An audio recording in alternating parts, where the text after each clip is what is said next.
এই সফলতার কৃতিত্ব নিয়ে দেশে কোনো বিভক্তি হোক আমাদের মধ্যে, সেটা বোধহয় একেবারেই কাম্য নয়।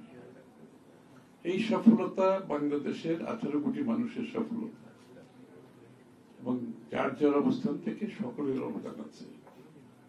বিশেষত আজকের অনুষ্ঠানটি যেহেতু প্রবাসীদের নিয়ে, আমি প্রবাসীদের যে ত্যাগ সেটা একটু বলা দরকার, কারণ আমি সরাসরি যুক্ত ছিলাম প্রবাসীদের কর্মকাণ্ডের সাথে।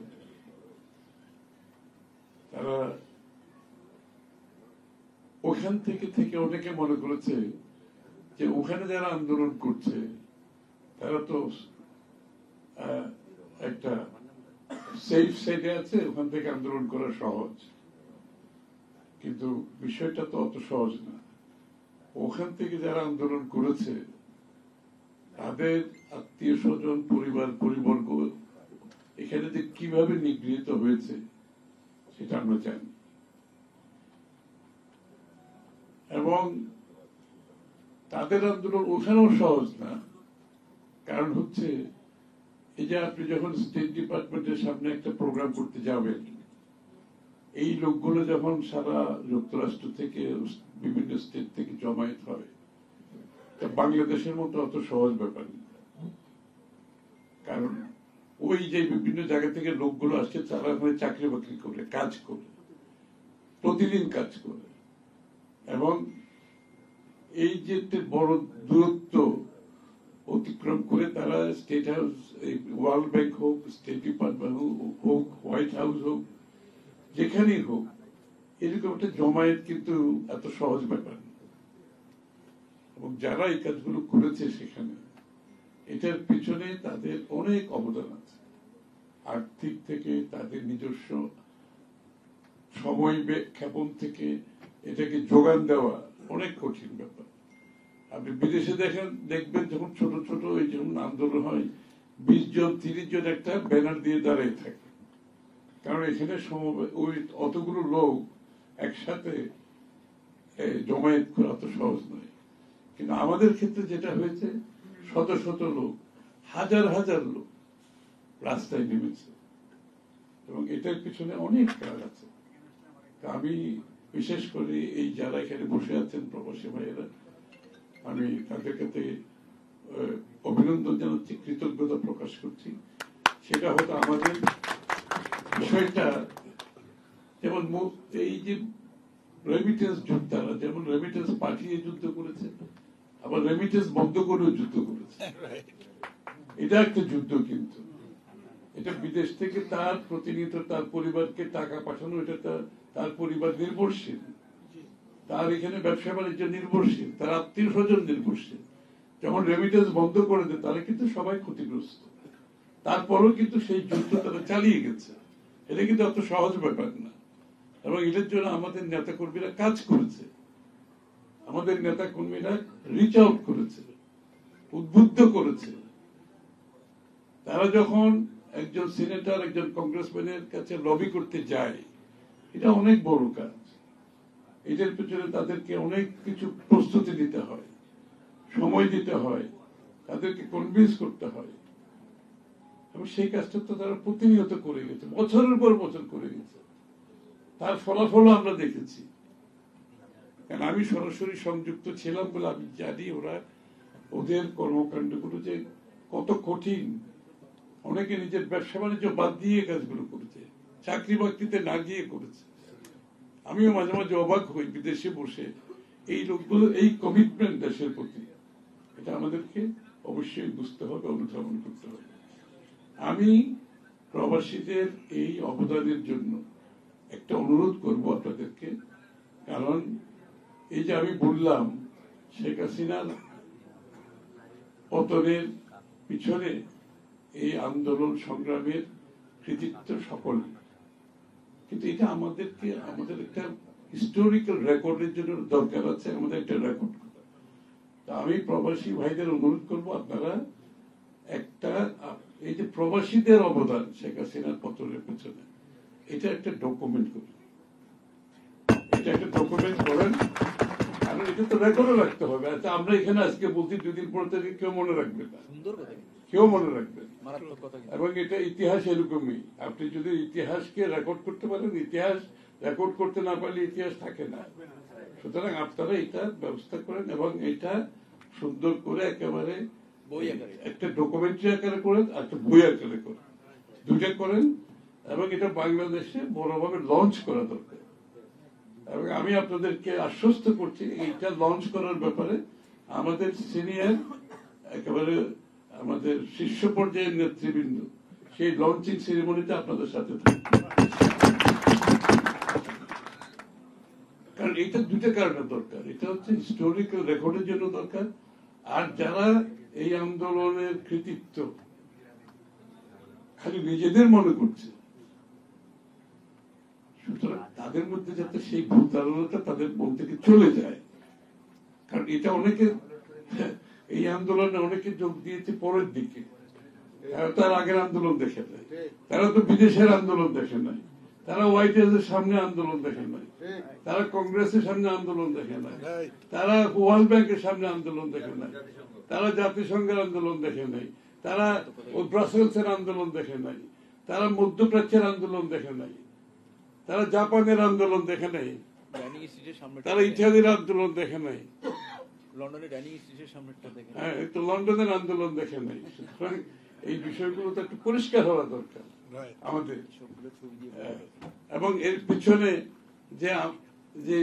পিছনে যে বাংলাদেশ জাতীয়তাবাদী দলের একটা বড় ভূমিকা আছে, সেটাও তো তারা জানে না। এই আন্দোলনগুলো ড্রাইভ করছে কে? এই আন্দোলনগুলোর পেছনে কোন দল ড্রাইভ করেছে আসল আন্দোলনটা? এই আন্দোলনের পিছনে নেতৃত্ব দিয়েছে তারেক রহমান সাহেব। উনি সবাইকে ঐক্যবদ্ধভাবে, সারা বিশ্বকে ঐক্যবদ্ধ করে এই আন্দোলনকে ড্রাইভ করেছেন। উনি হচ্ছেন মূল শক্তি। এই আন্দোলনকে ড্রাইভ করছে দেশনেত্রী বেগম খালেদা জিয়া। উনি একটা ফ্যাসিস্ট স্বৈরাচারকে ডিফাই করে, আপোষ না করে, নিজের জীবনের বিনিময়ে বছরের পর বছর জেল খেতে বাংলাদেশের মানুষকে উজ্জীবিত করেছে, দেশের ভিতরে এবং দেশের বাইরে। এটার পিছনে ড্রাইভার কে? এটা তো বিএনপি ড্রাইভ করছে পুরো আন্দোলনকে, তাই না? তো সুতরাং এটার একটা আমাদের রেকর্ড থাকা দরকার। আমি অনুরোধ করছি আপনি এই কাজটা করেন। আর প্রবাসীদের অনেক দাবি, অনেক সমস্যা আছে।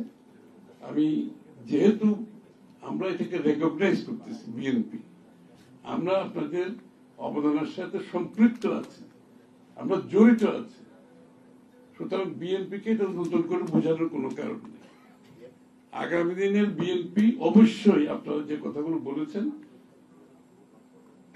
নিশ্চয়ই এগুলোকে সবগুলোকে মাথায় রাখবে, চিন্তায় রাখবে, ভাবনায় রাখবে এবং যথাযথ মূল্যায়নের ব্যবস্থা করা হবে।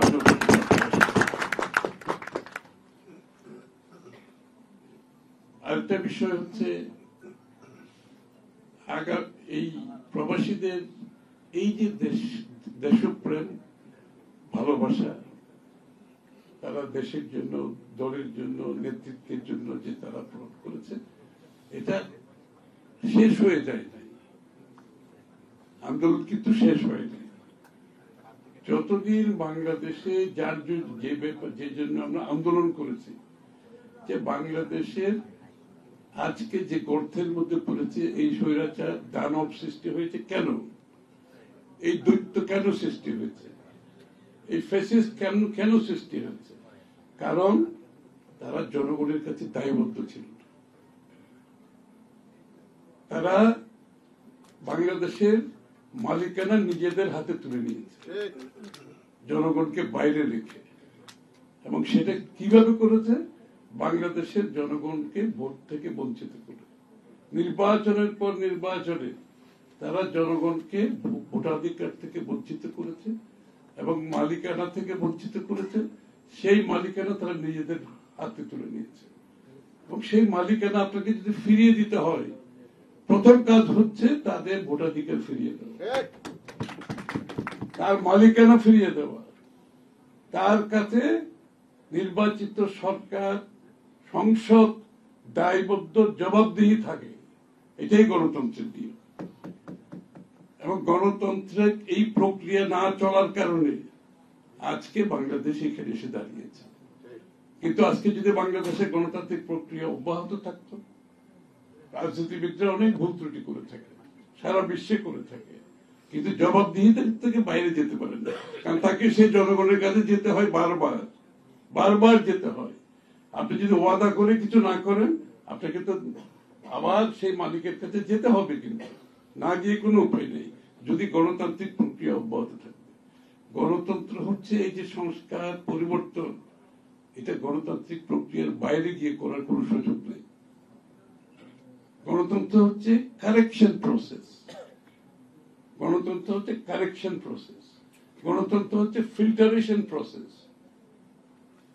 এটা একমাত্র পথ, আর কোন পথ নেই। আর অন্য পথ বেছে নেওয়ার কোন সুযোগ নেই, আর অন্য কেউ এই দায়িত্ব পালন করার কোন অধিকারও নেই। এই অধিকার বাংলাদেশের মানুষের একমাত্র। হ্যাঁ, আপনার জনগণের ম্যান্ডেট নিয়ে আসতে পারে। আপনারা যদি মনে করেন আপনাদের বিশেষ বিশেষ কোন পরিবর্তনে আপনারা আগ্রহী, আপনাদের ইচ্ছা আছে, আপনাদের কিন্তু জনগণের থেকে সেই ম্যান্ডেটটা আনতে হবে। সেই ম্যান্ডেট এনে সংসদে আনতে হবে, সংসদে আলোচনা হবে, তর্ক হবে, বিতর্ক হবে, আইনে পরিণত হবে। এটাই নিয়ম, এর বাইরে কিছু করার সুযোগ নাই। কিন্তু আমরা 5 জন ওয়াইজ মানুষ বসে বাংলাদেশের ভবিষ্যৎ নির্ধারণ করতে পারবো না। 20 জন ওয়াইজ মানুষ বসে বাংলাদেশের আগামী দিনের বাংলাদেশের কি হওয়া উচিত, কি হওয়া উচিত নয় নির্ধারণ করার কোন সুযোগ নেই। কিছু হলে সুযোগ একমাত্র হচ্ছে আপনাকে জনগণের কাছে যেতে হবে, ম্যান্ডেট দিতে হবে, সংসদে আনতে হবে, সেখানে পাশ করতে হবে। এটাই গণতন্ত্রের নিয়ম। গণতন্ত্রের কথা বললে আপনি গণতন্ত্রের বিপরীতগামী যদি কাজ করে থাকেন, সেটা তো গ্রহণযোগ্য হবে না, বাংলাদেশের মানুষ সেটা গ্রহণ করবে না।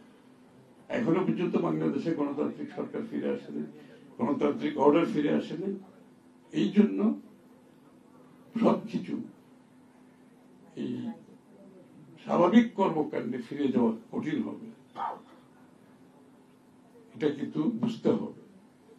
তো আমরা এই সরকারকে সমর্থন করছি, সহযোগিতা করছি, যাতে যত তাড়াতাড়ি সম্ভব যে একটা গণতান্ত্রিক অর্ডারে দেশটা ফিরে আসে, একটা নির্বাচিত সরকার যারা জনগণের কাছে দায়বদ্ধ থাকবে, জনগণের কাছে জবাবদিহি থাকবে, এটার কোনো বিকল্প নেই। এর বাইরে যদি গিয়ে অন্য কোনো কিছু, অন্য কোনো পথে গিয়ে বাংলাদেশের রাজনৈতিক প্রক্রিয়া, গণতান্ত্রিক প্রক্রিয়া বাইরে গিয়ে অন্য কোনো কিছু করতে গেলে সেখানে জনগণের মনে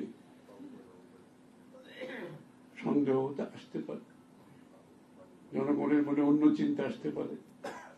সুতরাং সেটা যাতে না হয় বাংলাদেশে সকলের।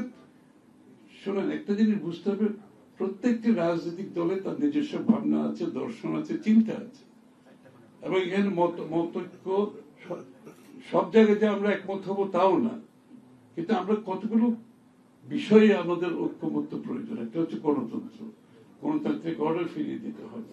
কতগুলো বিষয় যেখানে জাতীয় ঐক্যমত সৃষ্টি হয়ে গেছে ইতিমধ্যে, যে 2 বারের বেশি প্রধানমন্ত্রী কেউ থাকবে না, এটা ঐক্যমত হয়ে গেছে, তাই না? 2টা হাউসের বিষয়ে ঐক্যমত হয়ে গেছে, তত্ত্বাবধায়ক সরকার ঐক্যমত হয়ে গেছে। তো আমার কথা হচ্ছে, মৌলিক যে বিষয়গুলোতে আমাদের ঐক্যমত হয়েছে সেটা আমরা ইমিডিয়েটলি বাস্তবায়ন করতে পারি। আর যে জায়গায় ঐক্যমত হবে না সেটা করার কারো কোনো অধিকার নাই। এটার অধিকার একমাত্র আমাদের রাজনৈতিক দলগুলোকে জনগণের কাছে যেতে হবে। আগামী নির্বাচনে তারা কি কি করতে চায় জনগণের ম্যান্ডেট নিয়ে সংসদে আনতে হবে, সেই সংসদ সিদ্ধান্ত নেবে।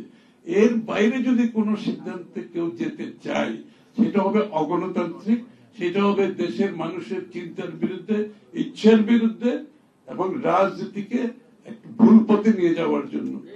যার কারণে যদি আবারও সেই স্বৈরাচার ফ্যাসিস্ট শেখ হাসিনার জন্য পথ খুলে দেওয়া ছাড়া আর কিছু নেই। ফ্যাসিস্টের জন্য পথ খুলে দিতে চাইলে অন্য পথে চলুন। আর যদি দেশে গণতন্ত্র, আমার স্বাধীনতা, সার্বভৌমত্ব, আমরা একটি ঐক্যবদ্ধ জাতি হিসাবে শান্তিপূর্ণভাবে সাংঘর্ষিক রাজনীতির বাইরে দেশটাকে সামনের দিকে এগিয়ে নিয়ে যেতে চায়। একে অপরের প্রতি সম্মান বোধ রেখে, ভিন্ন মত হলেও তো সম্মান বোধ থাকতে হবে। আমরা যার সাথে ভিন্ন মত হবে তাকে সম্মান করতে হবে, তো এই সম্মান বোধ থাকতে হবে পরস্পর। রাজনৈতিক কালচার পরিবর্তন, সংস্কৃতি পরিবর্তন করতে হবে। সেই পুরনো সংস্কৃতিতে রাজনীতি চলবে না। এবং বাংলাদেশ এই শেখ হাসিনা পলায়ন করার পরে বাংলাদেশের মানুষের মনোজগতের যে বড় পরিবর্তন আসছে, এটা যদি রাজনীতিবিদরা না বুঝে, এটা যদি রাজনৈতিক দল না বুঝে, সেই রাজনৈতিক দল, সেই রাজনীতিবিদের কোনো ভবিষ্যৎ বাংলাদেশে নাই। এই জন্য আমি নিশ্চিতভাবে আপনাদের বলতে চাই, বাংলাদেশ জাতীয়তাবাদী দল তারেক রহমান সাহেব সহ আমাদের মধ্যে এই ধারণা ছিল বলে আমরা 31 দফার সংস্কার 1.5 বছর আগে দিয়েছি। শেখ হাসিনা পালিয়ে যাওয়ার 1.5 বছর আগে দিয়েছি। দেশনেত্রী বেগম খালেদা জিয়া 6 বছর আগে এই সংস্কার ভিশন 2030 এর মাধ্যমে, এই যে দুইবারের বেশি প্রধানমন্ত্রী থাকতে পারবে না, 6 বছর আগে দেশনেত্রী বেগম খালেদা জিয়া বলেছে। 2 কক্ষ বিশিষ্ট সংসদ 6 বছর আগে বলেছি। 31 দফায় আমরা শুধু বিএনপি একা নয়, আমাদের সাথে যুগপৎ আন্দোলনে যারা ছিল ঐক্যবদ্ধভাবে আমরা 31 দফা সংস্কার করেছি এবং ঐক্যবদ্ধভাবে আগামী দিনে জাতীয় সরকার গঠন করে এটার বাস্তবায়ন করব। আমরা প্রতিজ্ঞাবদ্ধ, যাতে এখান থেকে সরে যাওয়ার কোন সুযোগ নেই। সুতরাং সংস্কার এখন কি হচ্ছে না হচ্ছে, আমরা কিন্তু আমাদের 31 দফা সংস্কারের জন্য জাতির কাছে প্রতিজ্ঞাবদ্ধ। আগামী দিনে সেটা জাতীয় সরকারের মাধ্যমে করা হবে। তারেক রহমান সাহেব নিজেই সেই ঘোষণা দিয়েছে। এটাই হচ্ছে বাংলাদেশের ভবিষ্যৎ। আমি আর বক্তব্য দীর্ঘায়িত করছি না। আবারও আমাদের প্রবাসী ভাইরা যারা আজকে আয়োজন করেছে, আমাকে আমন্ত্রণ জানানোর জন্য ধন্যবাদ জানাচ্ছি। আমার পক্ষে প্রবাসীদের কল্যাণে যা কিছু করা সম্ভব আমি আপনাদেরকে বলছি, ইনশাআল্লাহ। যেহেতু আমি আপনাদের সাথে কাজ করেছি, আপনাদের সাথে আমি সম্পৃক্ত, আমার অজানা কিছুই নাই এখানে। এবং আমার পক্ষ থেকে আগামী